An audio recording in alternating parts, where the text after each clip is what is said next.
Zoti Lorik Cana, kalorës në urdhrin e Skënderbeut. Në vlerësim të trashëgimisë së dalluar në sportin e futbollit, në arenat kombëtare e ndërkombëtare, ku ka spikatur për nga talenti i rrallë, aftësitë udhëheqëse në skuadër dhe cilësitë më të shkëlqyera profesionale prej kapiteni, si edhe për kontributin e veçantë të çmuar që e prej vitesh përmes angazhimit të tij në të mirë të shoqërisë dhe vlerave shqiptare.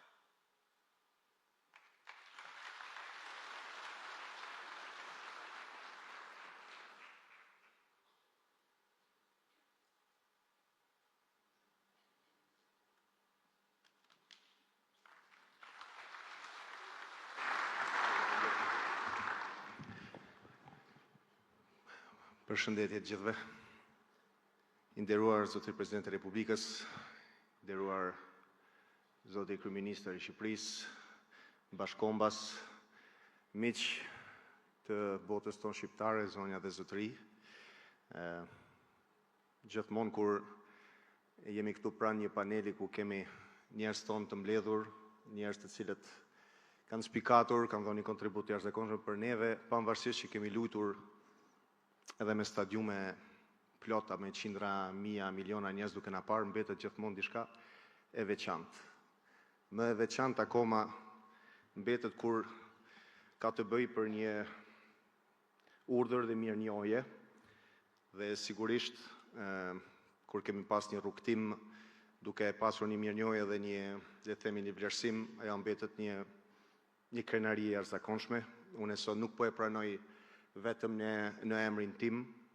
po e pranoj në emrin e familjes time, babit, agimit, gjyshëve të mi, Ganiut, ish delegat i Shpalljes Republikës në Kosovë, gjajit tim Zekeria Canës,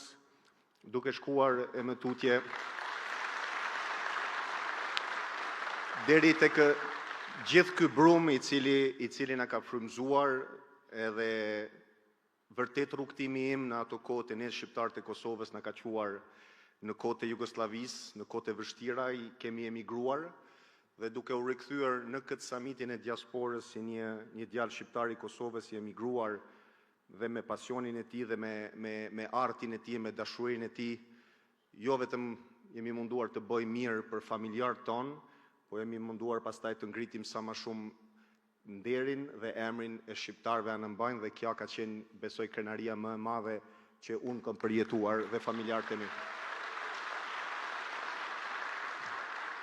Dhe duke pasur një mjet si që është sporti dhe futbolli, pastaj aty e kupton që ke një përgjegjësi më të madhe. Karriera jonë është shumë e shkurtë, unë kam 10 vjet që jam në pension, dhe kur i them njerëzve që jam në pension që 10 vjet shumë njerëz qeshin. Pastaj është një jetë e tërë në cila na pret, dhe një jetë e tërë ku kjo dashuria dhe kontriburi për radhëut nuk mungon asnjëherë, dhe jemi munduar që gjithmonë nëpërmjet këtij mjeti, nëpërmjet këtij emri, nëpërmjet këtij respekti që e gëzojmë tek komuniteti jonë dhe tek komuniteti ndërkombëtar, ta ngritim komunitetin tonë, ta konsolidojmë si shqiptarët në diasporë, dhe gjithashtu të japim një shembull se si mund të koprodojmë për vendin tonë, dhe rrugtimi këto 10 vjet të fundit nëpërmjet fondacionit ka qenë shumë i jashtëzakonshëm për mua, duke japur një kontribut për qindra fëmija që të rritën me vlerat e sportit, edhe të japim dhe të konsolidojmë komunitetet tona shqiptare, në qoftë në Zvicër, në Itali dhe në Amerikë, dhe me mbyll, Presidenti di që keni shumë për nder, një nga projektet e fundit që po e ndjekim së fundmi te radio televizioni shqiptar për historinë e arbreshve, është vërtet që nuk është vetëm një mrekulli antropologjike diçka të kaluarës, por unë jam munduar që nëpërmjet këtij projekti të fundmit që kemi me kulturën, që të japim 2 mesazhe. Mesazhi i parë është që ne kemi akoma arbresh, unë jam një arbresh i ri, nuk janë vetëm ata që janë larguar para 600 vite, janë edhe unë që jam larguar në viteve 80-90, dhe akoma jemi arbresh, dhe njerëzit tonë besoj që akoma do vazhdojnë të largohen, dhe besoj që është bërë një gjë shumë e madhe në politikën tonë që mos të largohen më njerëz, që të jenë këtu, të shohim të ardhmen këtu, të rrijmë, kurse ne që jemi të diasporës e kemi një detyrë që të vazhdojmë të japim kontributin. Samiti është diçka, por edhe misioni juaj, misioni i të gjithë njerëz që na udhëheqin, është që t'i mbajmë sa më shumë këto lidhje. jo sepse nuk takojmë më këtij vendi, po sepse sa më shumë rrim lidhur njëri me tjetrin, aq më shumë do i përfshojmë përfitimin. Faleminderit edhe një herë dhe qofshit mirë.